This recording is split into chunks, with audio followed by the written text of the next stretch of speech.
Police মনোবল ফিরে পাওয়া পর্যন্ত সেনাবাহিনী পাশে থাকবে। ফেনীতে মেজর জেনারেল জাহাঙ্গীর এই কথা বলেছেন। কুমিল্লার সেনানিবাসের GOC major general Mohammad Jahangir Alam Feni model থানা পরিদর্শন শেষে বলেন, এই থানার অগ্নিকাণ্ড ও ভাঙচুরে ক্ষতিগ্রস্ত হয়েছে বিভিন্ন স্থাপনা। ইতিমধ্যে ফেনী থানার কার্যক্রম শুরু হয়েছে।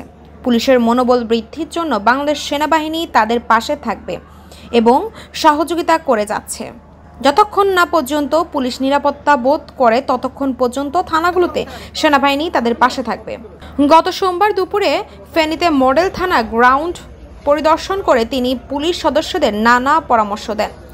মেজর জেনারেল মোহাম্মদ জাহাঙ্গীর আলম ভ্যান্ডালাইজেশন হয়েছে, ট্রাফিকের অংশটা বেশি পড়ে গেছে। তো আমাদের সেনাবাহিনীর সদস্যরা তাদের আস্থা বাড়ানোর জন্য সার্বক্ষণিকভাবে ওনাদের সাথে আছেন। ওনারা আজকে জয়েন করেছেন পুলিশ বাহিনী এবং আমি মনে করি খুব দ্রুততম সময়ে ওনারা আস্থা ফিরে পাবেন। ওনারা আবার ডিউটিতে সম্পূর্ণভাবে নিয়োজিত হতে পারবেন এবং এলাকার শান্তি শৃঙ্খলা সুন্দরভাবে সমাধান করতে পারবেন, নিয়ন্ত্রণ করতে পারবেন। আপনাদের ধন্যবাদ। Thank you.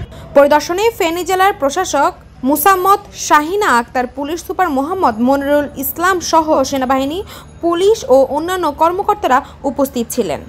তাসপিয়া তাবাসসুম, এই সময়, ঢাকা।